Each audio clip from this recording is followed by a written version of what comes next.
Hello guys, good morning. Ako po si Saitwan. Welcome back sa aking channel. At kumusta na kayo guys? Maraming salamat po sa inyong lahat. At ngayon, ang video ko ngayon guys ay gagawa tayo ng reaction video doon sa nangyari kay Kati Kram bilang subscriber din ni Kati Kram kasi nakasubscribe din ako sa kanya. Kaya nasusubaybayan ko rin yung mga nangyayari sa kanya pero ngayon lang ako magre-react. Nag-react na rin ako sa mga nakaraan pero ngayon uulitin po natin ang aking reaction video tungkol sa mga nangyayari sa kanila kasi ako'y naawa kay Kati Kram sa totoo lang kasi nga nung pinanood ko yung kanyang video talagang umahagulhol siya. Actually napanood ko yun nung nakaraan pang araw na humahagulhol talaga siya dahil nga sa nangyari doon sa kanyang ampon na si Dave.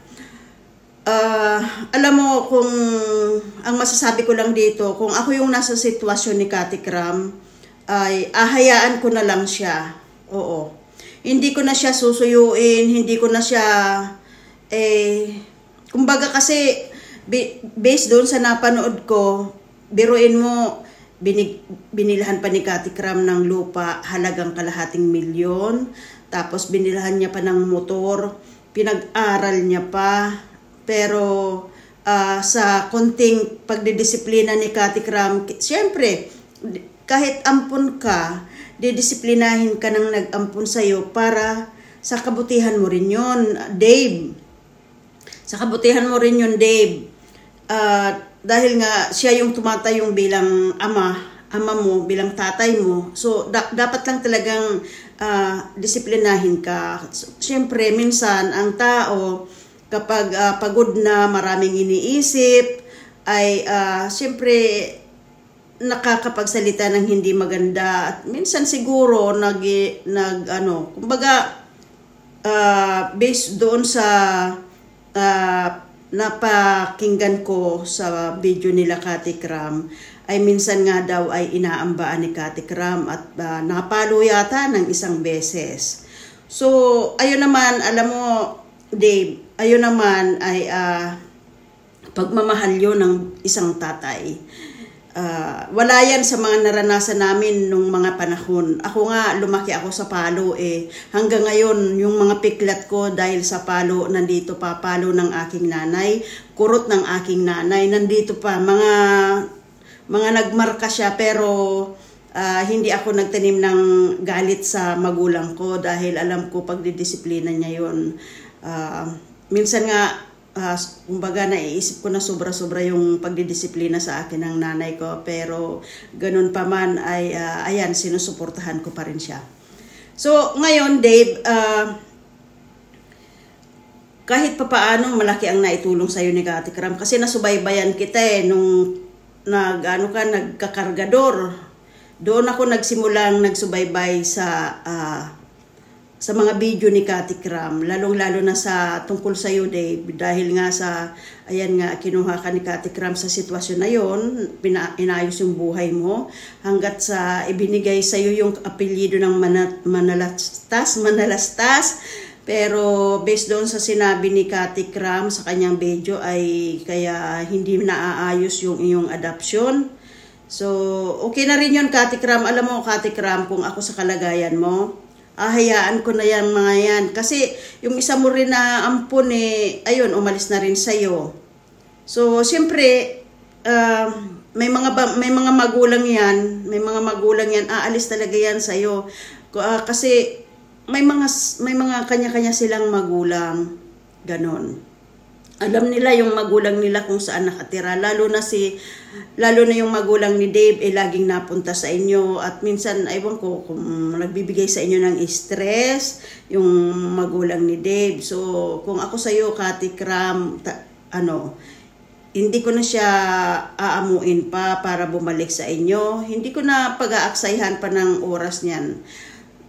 Yung mga naitulong mo sa kanya, hayaan mo na yun. Pero kung ako talaga sa'yo, hindi ko na yan pag-aaksayahan pa ng panahon na kausapin ko pa, amuin ko pa para bumalik. Hindi ko na gagawin yan. Tama na yung binigyan kita ng, kung ako sa'yo, tama na yung binigyan mo siya ng, kumbaga, pinag-aral mo siya, nakabasa at namulat siya, kumbaga, namulat siya. Marunong siyang magbasa, marunong siyang magsulat, at nakatikim siya ng masarap na buhay nung nandyan sa sayo. So, hayaan mo na siya, Katikram. Huwag mo na siyang intindihin. Ibigay mo na lang sa iba. At sa susunod, kung ako sa'yo, hindi na ako mag-aampon. Hindi na ako mag-aampon, hindi ko napapatirahin sa bahay. Alam mo, malaking responsibilidad talaga yung mga ganitong bagay eh. Kaya kung ako sa'yo, yung pagtulong mo, ibahin mo yung pagtulong mo, Katikram. Huwag ka nang mag-ampon. Siguro pwede mo siyang kunin katulad ng ginagawa nila nila Daddy Frankie. Kinukuha nila yung tao, pero as long as na meron ng kumukuha sa kanila o meron silang pamilya, ibinibigay nila doon sa pamilya nila. Ganon dapat yung gawin mo, Katikram. Baguhin mo yung pananaw mo sa pagbablog mo. Tutulungan mo sila, halimbawa nakakita ka ng bata, palaboy na bata, o sige, kunin mo, pero kapag natuntun mo na yung mga magulang niya, ibalik mo sa kanila. Kasi, kapag yan, kinupkup mo, katulad ng ginawa mo sa ibang mga bata na nandyan sa'yo at nagsipag-alisa na nga, mangyayari pa rin yun sa'yo. Kaya, ibalik mo na lang yan, mga Katikram. Ibalik mo na yan, Katikram. Kasi sakit ng ulo yan, mai-stress ka. Hindi ka lang mai-stress, pati ang asawa mo. Ganyan, mai-stress siya. Si misis mo, umiiyak din. Siyempre, naaawa sa'yo kasi nai-stress ka nga, umiiyak ka. So, nakikita ni madam ng asawa mo. Kaya, tumulong ka, pero wag mo nang iuwi sa inyo, Katikram. Kung iuwi mo man, hanapin yung mga magulang niya, ibalik mo sa kanya. Wag mong kupkupin. Wag mong kupkupin. Hanapin mo yung mga pamilya at ibalik mo sa kanila. Wag kang magpakahiro sa mga batang na inaampon mo. Kasi alam mo masikit yan. Biruin mo, pinag-aral mo, tapos ikaw pa yung naging masama ngayon. So, kasi nga, yun ang lumalabas, guys. Katikram yung naging masama dito eh. Kaya nga, sabi nga doon sa vlog ni Katikram, tsaka yung nanay ni Katikram, kung gusto mo bumalik ka dito, pero para sa akin, ayaw ko na, hindi ko natatanggapin yan. Para sa akin, ayaw ko na talagang tanggapin yan. Total may mga magulang na yan.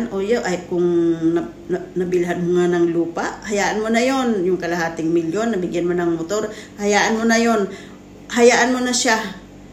So, wag mo nang pilitin pang bumalik sa inyo. Tama ba ako, guys, o mali?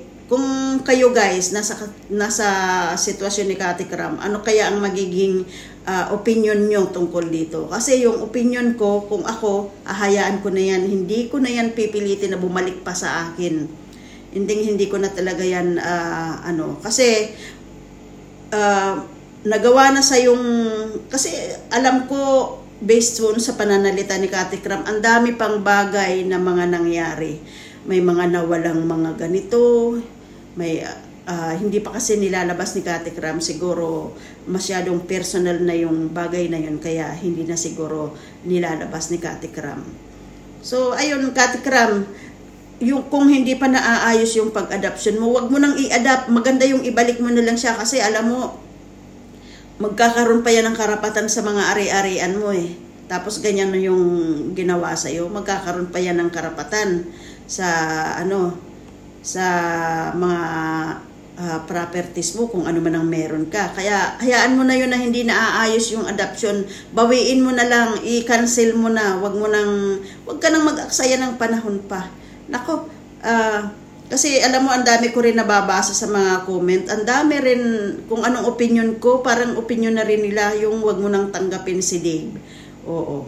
So guys, yun lang naman yung aking magiging opinion kasi hindi ko rin kasi nung umagulhol kasi si Kati Kram, parang talaga naman huwag kang masyadong malambot sa mga tinutulungan mo. Gayahin mo yung technique ni Daddy Frankie. Nakukuha niya yung mga tao, tapos pero kapag may pamilya na, binabalik na nila sa pamilya nila. Huwag kang magpakahiro sa pagtulong mo. Kasi alam mo, Kati Kram, minsan nga pamilya mo na mismo, siya pa yung nanluloko. Yan pa kaya na inampun mo. May pamilya yung inampun mo, may nanay, may tatay. Gagatasan ka lang, karamihan sa mga aampunin mo. Hindi naman sa pag-aano guys, gagatasan ka lang yan, Kati Kram. Pag yan, mga nakapag-aral, nakatapos, iiwan ka rin yan. Katulad sa mga na-previous mong video na tingnan mo, naging doktor, pero pinabayaan niya si Nanay Marita. Marita ba yun kung hindi ako nagkakamali? Ganon, Kati Kram. Sa experience na sa mga nabablog mo na katulad doon, pinag-aral niya, pinalaki niya, naging doktor siya, o ngayon pinabayaan siya, di ba, Kati Kram? So yun, sana maging salamin mo yung mga nakikita mo or mga nakikilala mo. So ganyan din, hindi posibleng hindi mangyari sa'yo katulad yan. Iniwan ka na ni Dave, siyempre. Napag-aral mo na, nagkaroon pa ng lupa, halagang $250,000, tapos binilan mo pa ng motor. Sa kunting pagdidisiplina mo, tinanim niya ng galit sa'yo, ikaw pa yung naging masama ngayon. So, Kati Kram, sana naman ay mabuksan ang iyong isip. Matumulong ka, pero wag yung masyadong mo yung iyong sarili sa mga ganyang bagay, lalong-lalo na sa panahon ngayon, ibang-iba na yan. Ikaw na tumulong, ikaw pa yung nagiging masama. So ayun lang guys ang aking reaction video ngayon tungkol kay Kati Kram. At bukas ulit guys, tayo ay magkikita-kita ulit. Maraming salamat po sa inyong lahat. At shout out kay Ate Milit Vlogs. Shout out Sisi, shout out sa mga Josefina, shout out po sa inyong lahat. Pasensya na kayo at ngayon lang ako nakapag-vlog ulit. So hopefully, araw-araw na ako magba-vlog. So thank you so much guys at see you on my next video. Bye-bye.